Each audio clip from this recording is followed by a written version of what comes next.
Hello and welcome to Right On with Tom Fallwell. This is episode 6, and we have some book readings, reviews, and a special guest author with us today. So sit back and enjoy the show, but first, here's a word from Joe Compton and Go Indie Now. Are you a new indie artist looking for a way to market yourself? Maybe it's time to Go Indie Now. Go Indie Now is an online platform that highlights, fosters, and supports indie artists of all art forms. Our shows on YouTube do everything they can to bring an audience to what you're doing. So head on over to goindienow.com, find our channel on YouTube by searching Go Indie Now, all one word, and remember, it's always time to Go Indie Now. We'll see you there. Next up, we have a book reading from Anarfell by Joshua Robertson. Released this past February, Anarfell is a dark fantasy tale that is rated 4.7 out of 5 stars on Amazon. This reading is by the author himself. Bow in hand, Drast pushed a finger into the grisly wound of the dead body. The warmth had gone from the Vucari's blood despite the height of the springtime sun. Sir Drast. Flinching somewhat at the title, Drast pulled his hand free from the corpse. He stood. The shorter man next to him watched him with wide eyes. The man always had wide eyes, as if he were perpetually surprised at his own existence. Drast smiled at him. "Yes, sir, Simon." Simon frowned, his eyes remaining wide. Drast could not imagine how the man managed such an expression. "There is no need for sarcasm, Sir Drast. We are both noble and should treat each other as such, even if your family doesn't have the purest of bloodlines." Drast tightened his grip on the strung bow and thumbed the fletching of an arrow. One of the three held loosely between the fingers of his hand. He smiled. "Noble or no, I prefer not to have empty words as a precursor to my name, if you please." Simon continued to watch him. Drast swore the man didn't blink. "As you wish, Drast. So long as you recognize that I will be referred to as Sir Simon. After all, my father is the Archon, and yours is but a surtur. You would do well to remember I am not one of your soldiers." Drast maintained an amiable smile. Why did Simon choose to place so much emphasis on titles? "Of course, Sir Simon." He mimicked the oddly clipped tone of the man. "We are of an accord." Averting his eyes to keep Simon from seeing him roll them, and more importantly, to keep himself from acting upon impulse, Drast kicked the dead Vucari. He knew if he was going to keep looking at those wide blue-green eyes above that weak red mustache, he would need to jab an arrow in them, 1 arrow for each socket. If Simon had any less power, blood would already color the sand. "I'm well aware of your position, Sir Simon." He wondered if the Archon's son would notice his continued mockery. "And as I may have mentioned before we left Laerheim, I'm perfectly capable of retrieving my brother without you. Family reunions should be kept private, you know." "I don't think so, and more importantly, neither does my father."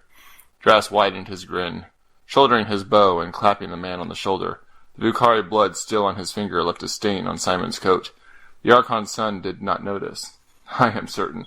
I know your family is greatly concerned with the well-being of my own, for which we are eternally grateful." He really hated Simon. "It is such bonds that keep Wistuhia strong and unified, like a pack of wolves working together to bring down a mighty moose or elk." The Archon and his fool of a son believed Drast's family was conspiring against the Archon's family, which of course his family was, but there was no need to admit the truth. Hidden truths were best. Releasing Simon's shoulder, Drast leaned over the naked corpse, examining it further, and mentally pushing the round-eyed man from his thoughts. The body had already begun to rot, stiffened and cold to the touch. It had a male shape with a shaven head and pale lips. He pulled back an eyelid to confirm the carcass had brown eyes. Vucari always had brown eyes. The corpse did not bother him, but the creature itself sickened him. The Vucari were skin switchers, and that kind of thing just seemed unnatural. Ignoring the feeling of disgust, he took note of the ground. It had softened with the melting snows. The Vucari's weight had left an indentation against the budding grasses and in the soil. He inhaled the stench of the carcass while ignoring the handful of flies buzzing near his ear. Definitely rotting.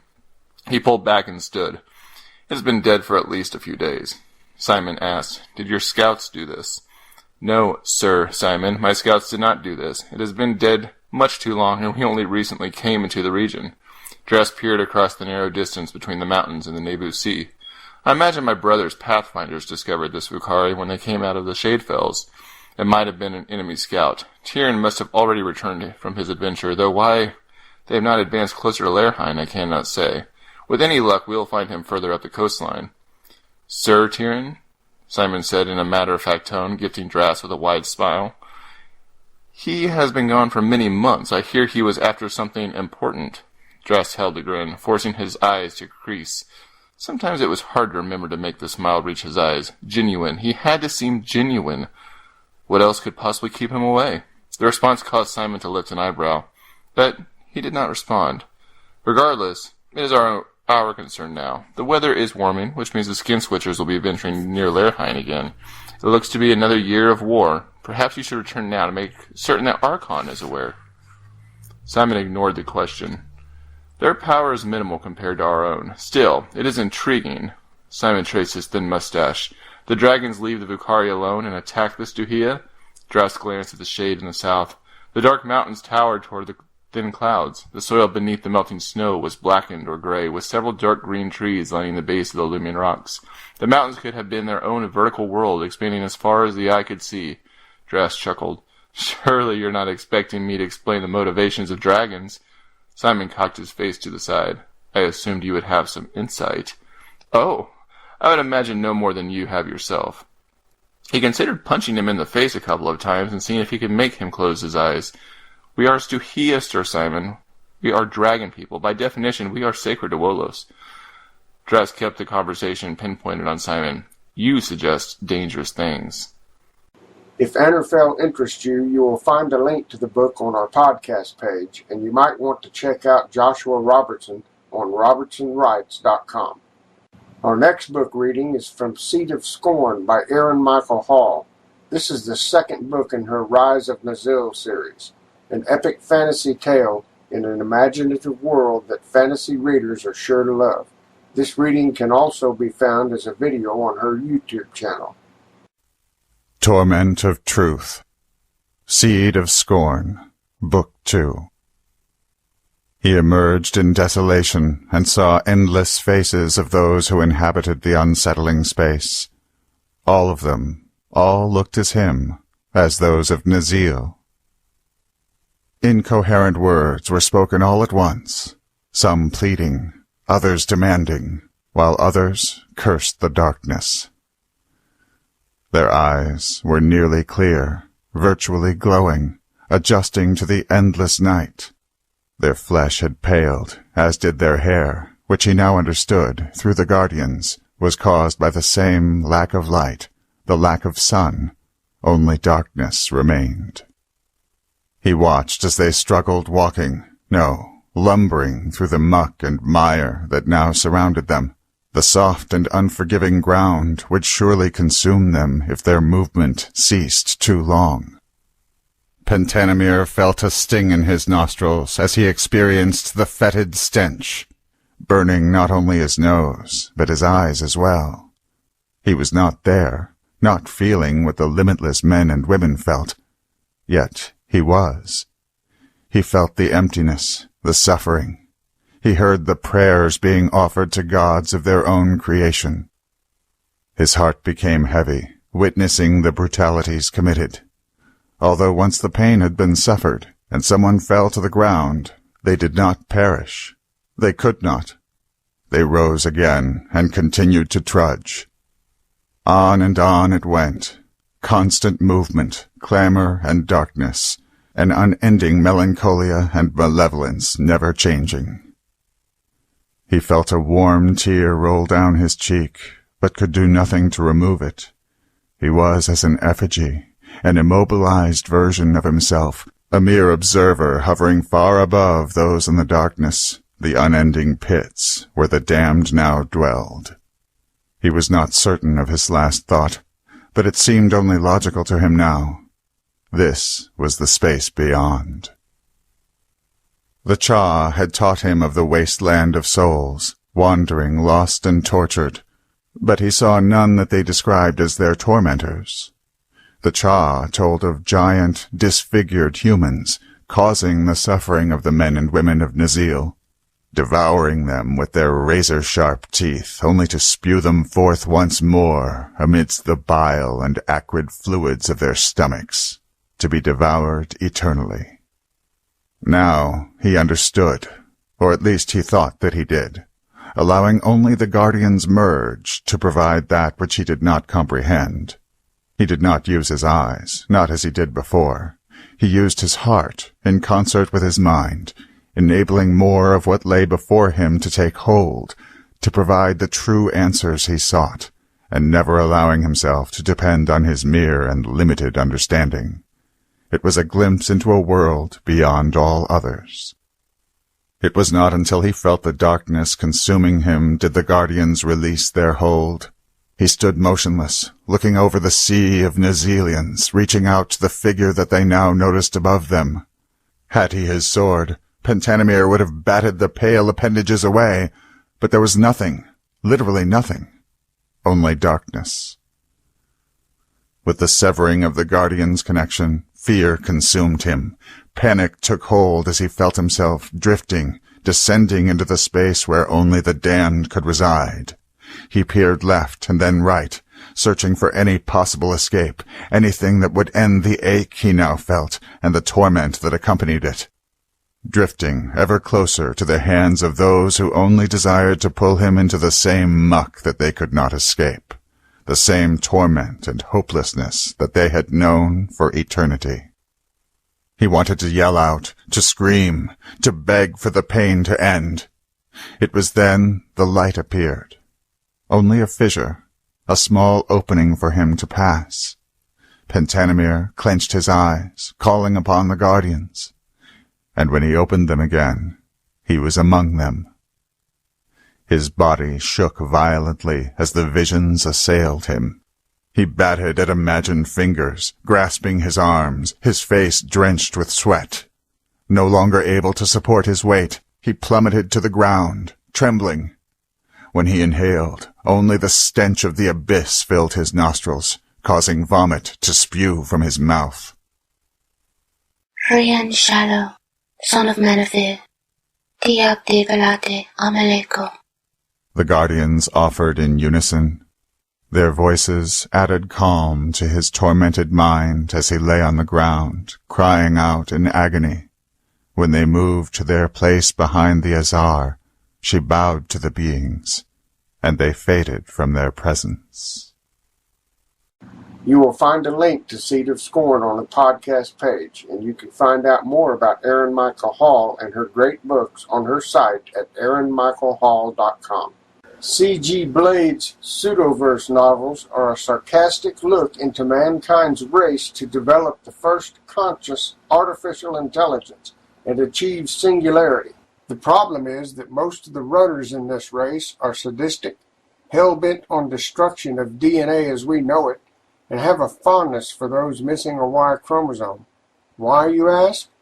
From cobalt to crimson to emerald, this is one wild, mysterious roller coaster ride as a hidden puppet master is slowly but surely gaining ground on humankind.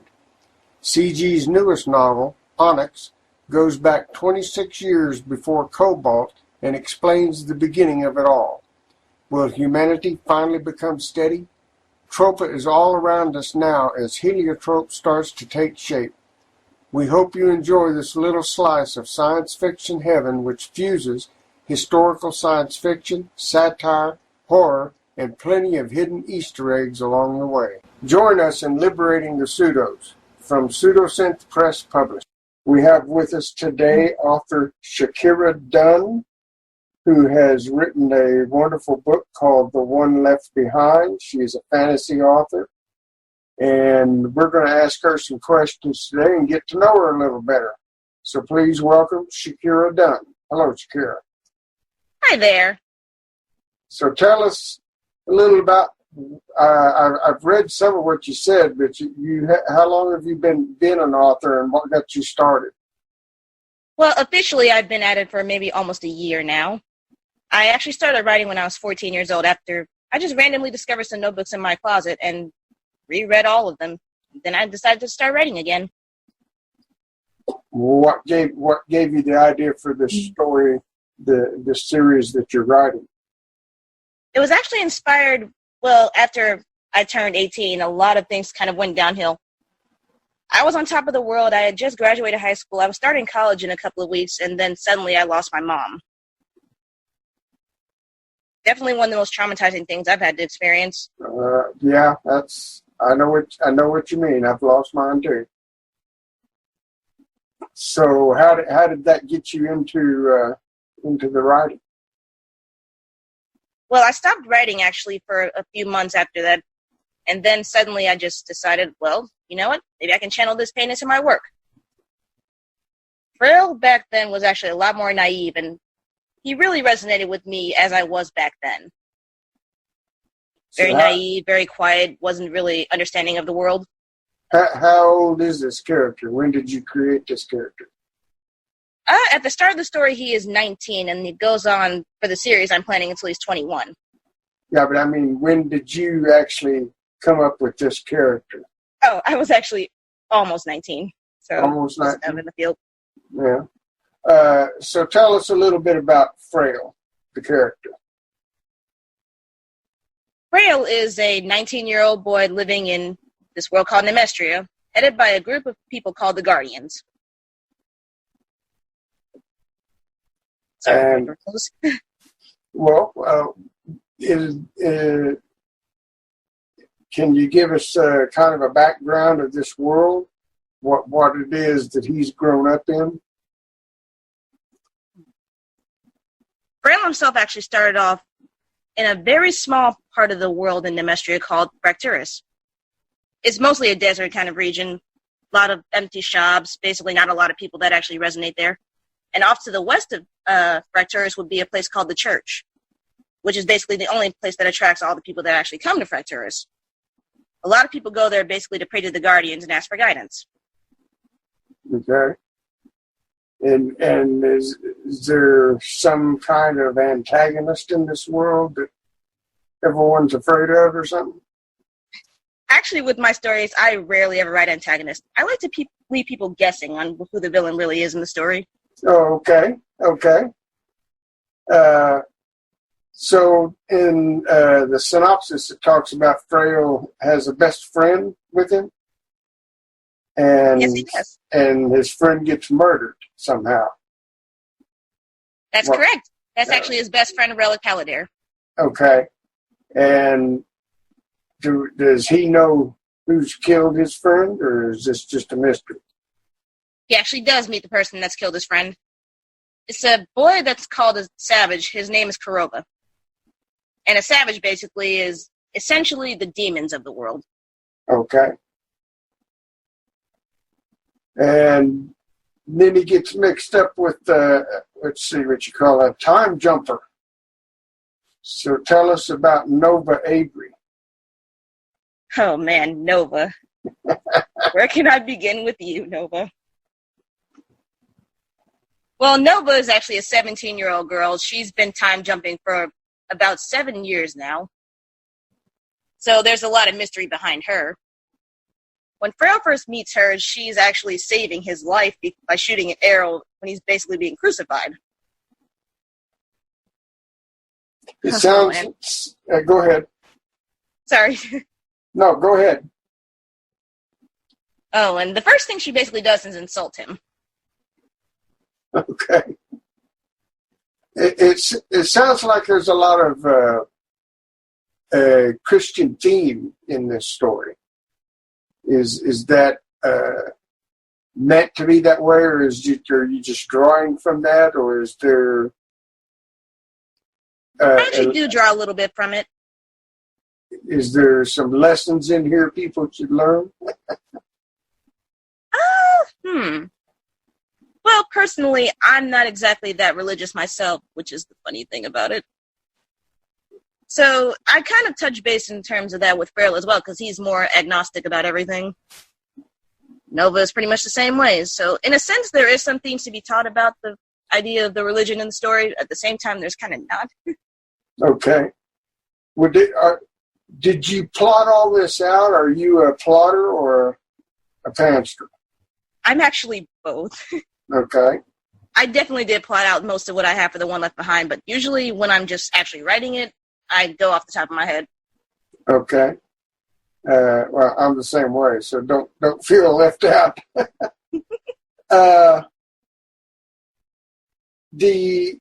story is going to continue, do you have a plan about how many books will be in the series, or Yep, I'm planning for 3. the 3? And when will the second book be coming out? I'm planning to go back to the second book after I finish the novel I'm currently working on. Okay. So you're writing something else right now? I am. And what would that be? Can you tell us anything? Sure. It is Okay. a separate it's a separate fantasy novel called The Final Lesson. Okay. It has And, absolutely nothing to do with this story. and give us a little synopsis of that. Let's go off the top of my head with this. The story is basically about a young girl. She's 14 years old. She basically acts as a witch of the world, in a sense. And she's training to become a warlord, which is basically one of the highest mage levels in the whole story. Okay. And what is that training going to involve? Well, for this, in order to really complete her final lesson, in a sense, she has to basically go throughout the world of Adralis, which is the world that they reside in, and she has to gather totems. These totems represent a bunch of different human emotions, like love, humbleness, friendship. Basically, she's retaining a sense of humanity so she doesn't lose herself while trying to gain this power that she needs. Okay. And when do you think this one will be out? I'm hoping for the summer. I'm almost done writing it, thankfully. I'm about 70% done with it. Okay. But this one has nothing to do with your series, the one left behind. Not at all. Okay. And when do you think the next one in the series will be coming? Probably another year or so? Yeah, hopefully if time actually works in my favor, it should be next year. Okay. In the worlds for these books, is this something you just kind of just imagined, or did you dream it, or what brought about the creation of these worlds, and how important is the setting to your stories? Well, with Nemestria, it actually did come to me in a dream. I actually had a dream once where I was pitching a bunch of auroras, which basically gave the idea of the whole 7 moon process. 7 moons. Mm-hmm. Basically, So- each moon in Nemestria represents one of the major lands headed by the Guardians. Okay. And what about in the final lesson? Is that world essential to the story as well? Is the setting? I guess what I'm saying, I know you focus more on characters, but how much does the setting play a part in your stories? The setting in the final lesson especially has a huge part to play in the story. Because Okay. a lot of the characters spend a lot of time just actually walking and traveling and trying to figure out how to basically restore things back to the way they were. So yeah, the setting definitely plays a huge part in at least the final lesson. Okay. And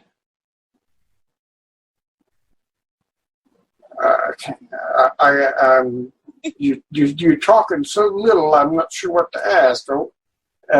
Can you give us some more information about the story? The final lesson. Let's deal with that one first. I'm sorry, I'm not the biggest talker. This is actually kind of a challenge for me, so I'm just kind of pacing myself. But I'm not the biggest talker either, and I'm trying to get it out of you, sir.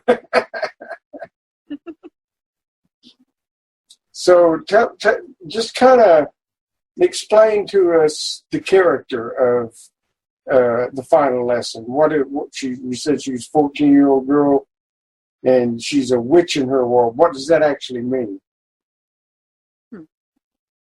Well, Leilana herself is actually someone that wields a very special book called the Grimoire. Well, obviously it's called a Grimoire. It's a book specifically called the Lisette.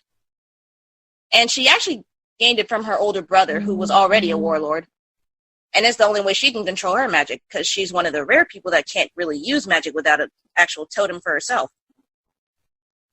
Okay. And what is it that gets her to want to do this final lesson, to be able to, what is it that draws her to this? It's partially because she was inspired by her older brother. That was mainly because he was actually a prodigy in his field. He was about 18 when he left to become a warlord. Leilani was 11 at the time. So after her brother left, she basically got left all by herself and decided to try and regain this power in hopes of finding him again. But before she could, he had already been killed. All right. In the one left behind, we know Frail's best friend is killed. How does he get involved with this time jumper, and what is her purpose, Nova's purpose? Well, after Relic is killed right in front of Frail, Relic basically pleads with Frail to actually start believing in the Guardians, at least a little bit more. And Frail gets so desperate to try and save him that he basically starts praying to the Guardian of Time, who grants him the power to traverse through time. And once Frail gets screwed up in that first time period, Nova ends up bailing him out. Okay. Her purpose in the story hasn't really been revealed yet. Okay. Yeah, we don't want you to give away no spoilers, that's for sure. So what's a typical day of writing like for you? I've seen you put you're using some kind of software to track your word count and stuff. Tell us a bit about that and what your typical writing day is like. I actually discovered the app from one of my other writer friends. Her name is Bethany. And she told me about this app called Writeometer that they have on Android. So I decided to play around with it, and oh my gosh, it's so addictive to use. So useful. So what all does it do? Well, it actually does keep a track of your word count, of course. It also has a mini thesaurus that you can use. And it also lets you track and keep up with... Actually, I'm tripping on my words here. It actually lets you set a certain time that you want to be able to complete your novel. For instance, I have mine set for my birthday for what I'm writing now. Okay. So it basically gives yourself a self-imposed deadline. Indeed. Okay. I've never actually tried that. It can be quite useful. I guess it depends on your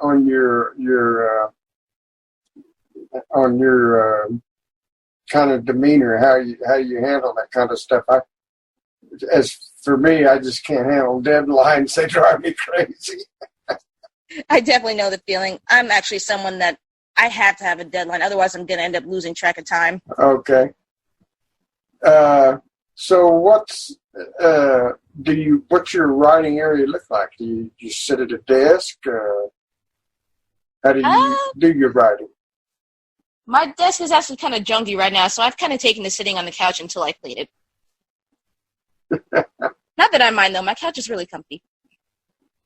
And do you listen to music when you're writing, or do you keep it silent? I can't sit in silence. It'll drive me crazy. I have to listen to music. Any particular type of music you like? I have a huge variety. I like to listen to instrumentals. I listen to alternative rock. I listen to Japanese pop. And another thing I've noticed, you seem to be, I don't know if I want to use the word infatuated, but you seem to have a lot of desire for things anime. Yes, I've been a huge anime fan since I was a teenager. If we go look at your site, we see lots of anime pictures. Your characters are all based on anime type art. And so but not to say that there's anything wrong with that. It looks great. The character portraits are really, really nice to look at. So what is it that drew you into anime, and what holds you into that mind frame? Well, my love of anime actually started when I first started playing video games. I was 6 years old. My mom got me a PlayStation 1. Oh, and the addiction from there began ever since I played Spyro the Dragon. I was actually almost 11 or 12 when I got into anime, because my friend showed me the anime Inuyasha, which really, really hyped me up for world building. And you played Final Fantasy? Final Fantasy is one of my favorite series. It's so character-oriented, and it's also very world-driven, especially in some of the older games like 7 and 8. Now, I've actually not played any of those. I've played the newest online one. Realm Reborn, I'm guessing? I can't remember what it's called. If it's 14 or something like that. 12 or 14, I can't remember now. Yeah, it is a Realm Reborn. I remember that one. Yeah, and I actually played more of it before they redid it to the Realm Reborn. And I have played a little bit after that, but not as much as probably some people, and probably not as much as you. What is it that fascinates you about games like that? Well, definitely in the case of Final Fantasy, it definitely has to be the experience of actual worlds, especially in the game 15. Like, the worlds are so dynamic and beautiful, and the character development is just so fantastic in 15 in particular. Although it's a shame to say the story isn't as great as it could be. Is there any other games you've played like that? RPG games? My gosh, I play so many RPGs. Kingdom Hearts is especially my favorite game. Okay. That's very heavy in character development as well. Yeah, I've seen that one. There's a really good game called Persona. Oh my gosh, that series is so long, but so amazing. A lot of the games I play tend to be more character and story driven. Do you spend a lot of time playing games? Not nearly as much as I used to. It's just between writing and having to work night shift jobs. Oh my gosh, it's so hard to find time in between. Are they all based on anime, or I mean, if you played games, I mean, there's a lot of online RPG games. Well, there are some that I can actually touch. Like, I know I want to get back into playing Bloodborne and Dark Souls. Okay. And those are pretty setting heavy. What is it? Do you play them usually by yourself or with other people? I mean, I know they're online RPGs, but I mean, do you have a gaming group you play with, or? I used to, but then I stopped finding games that really interest me in groups, so I just started playing mostly by myself.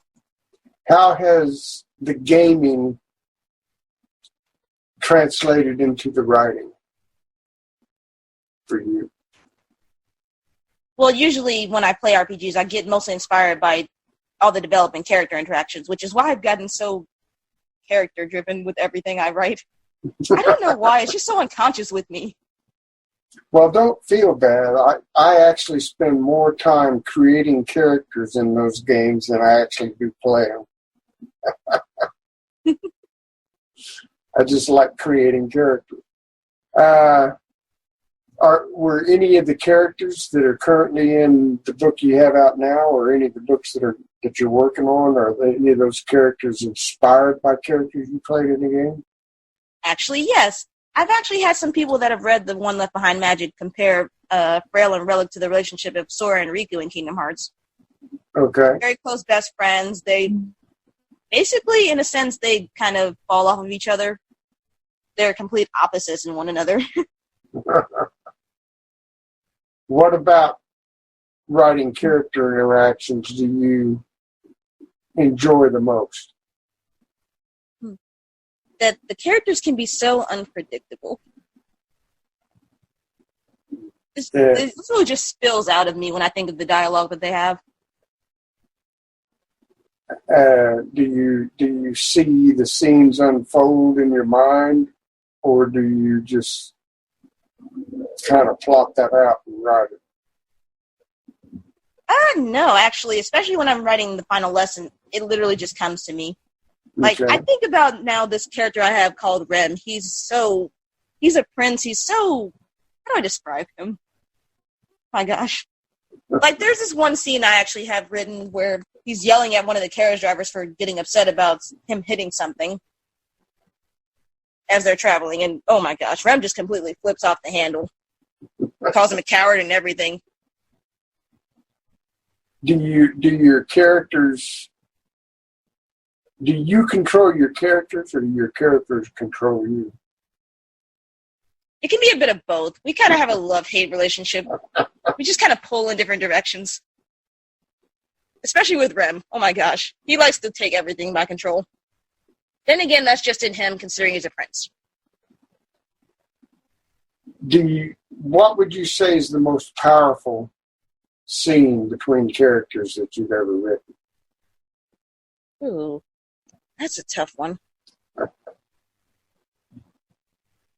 Actually, the one I'm thinking of hasn't even been written yet. Uh-oh. Well, you don't need to spoil anything. I can try and keep it as clean as I can imagine. All right. It's basically something that happens that's very unnerving, especially to one of the main characters, Solus, who is Rem's best friend. A lot of things unfold between him and Rem that really takes everything completely by storm. That's all I can really say about it. How did it affect you personally when you were writing it, or when you haven't written it yet? When you were thinking about it, did it affect you personally? It actually did, considering how much I really love those two in particular. They're one of the best friendships I think I can think of. Because it's like Solus just randomly came into Rem's life because Rem doesn't have that great of a relationship with his parents. And Solus basically came into his world as the only person he really has. Have you ever killed characters? Often. And have you ever written a scene that affected you emotionally with a character dying? Not yet. Okay. Not yet. I asked that because I have written a scene that made me cry. Oh, believe me, it's coming. Yeah, it'll come. So what can we look forward to you in the future from you? I mean, I know you got these books coming out, but is there any special projects you're considering or any special events coming up? Oh, I actually do have an event that I'm going to in August out where I live, which is why I was trying to hurry and finish what I'm writing. Okay. I really wanted to debut it there. And what event is that? It is called Imagine Other Worlds, Iowa. I live out in Cedar Rapids, and it's one of the smaller towns I've lived in, but it's one of the larger towns of Iowa, surprisingly. And what is this? Some kind of a convention, or? It's not so much a convention. It's sort of, how do I describe it? It's like, I know it's taking place inside of the local mall out here, and a lot of people are supposed to be coming through it.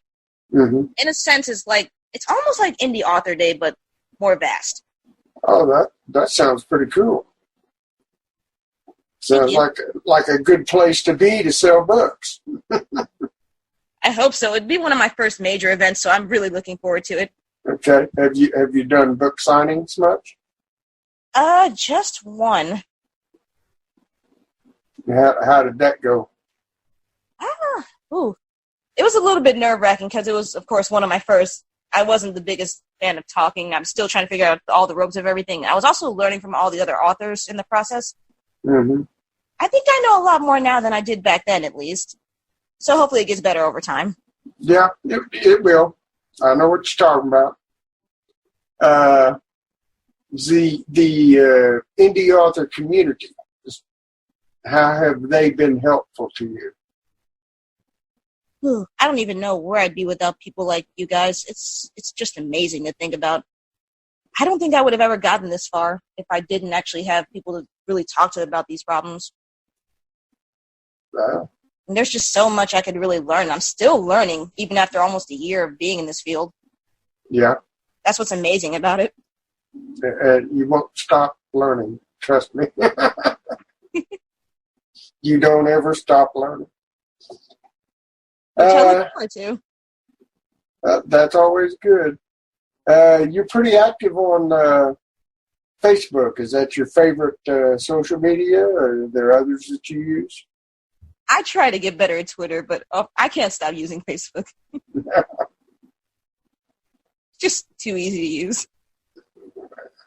So how would somebody find your website? My actual website, yeah, I definitely say through Facebook is probably the easiest way if I don't actually promote it. I'm trying to actually rebuild my website. Okay. So on Facebook, if we just search for Shakyra Dunn, we'll find you? Yep, definitely. Okay. And just so everyone knows, I will have a link to you and your books on my website for the podcast, so they will be able to find it there. Thank Do you have any advice you would like to give people starting out? A lot of people decide to become indie authors, and most of us find it rather daunting at first. But is there any advice you would give to anyone that's starting out on that process? Oh, the first thing I will say about this, no matter how expensive it is, get an editor. Do it. Just do it. Do not make the mistake I made. Just do it. You ain't the only one that made that mistake, let me tell you.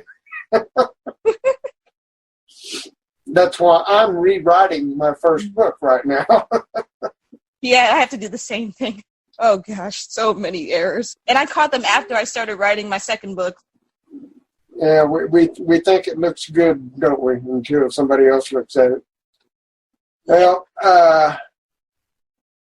I guess we're about out of time, and you're about out of words, so do you have any final thoughts for anyone before we go?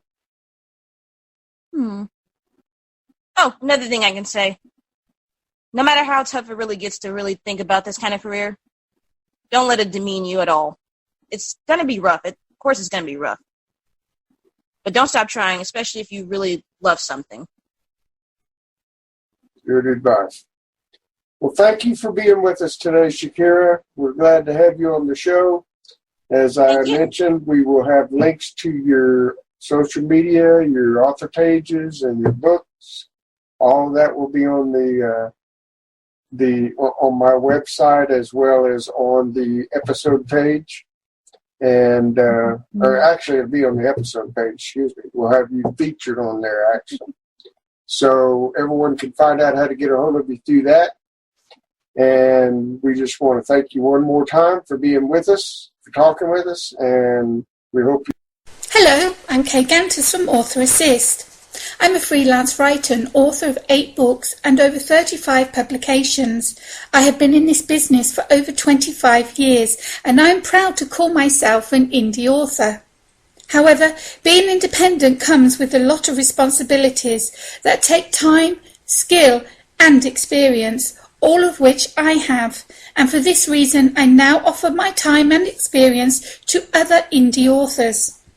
My services include, but are not limited to, virtual assistance, social media consultancy, marketing and promotional management, blog tours, event and party hosting, setting up and the promotion of Head Talker and Thunderclap campaigns, branding, logo design, narration, book trailers, newsletter and sign-ups, bookmark design, teaser and banner design packages. All permanent positions and services come with regular updates via video meetings or phone calls. Even when our arrangement has ended, I'm always around to give advice and answer any questions that the author has. If any of these services interest you and you'd like to discuss them further, then please get in touch with me via Facebook at Kgantus Author Assist or email kgantusauthораssist@gmail.com. Samples and testimonials are available on request. I look forward to chatting with you. That's all we have this week, but before I go, I want to tell you a bit about my new book coming out very soon. Dragonblood Throne Legacy is the first of 2 planned books based on the fantasy kingdom of Almar. This book is actually a rewrite of my first novel, which was called Dragon Rising. It has been completely rewritten and expanded to create this new series. A dark sorcerer who has declared himself the High Lord Kargoth has usurped the throne in the kingdom of Almar and has ruled with heartless power for 20 years. Only the Fellowship of the Blood dares stand against him and have been a thorn in his side since he assumed control. A prophecy has surfaced among the people of Almar that states a dragon blood, an heir to the previous dragon king, will come and destroy the darkness that plagues their lands, and it is this hope that drives the Fellowship in their resistance to the High Lord's rule. Delina, a lovely hermit in the forest, living alone with her Shadowfang companion Morlock, wants nothing more than to be left alone.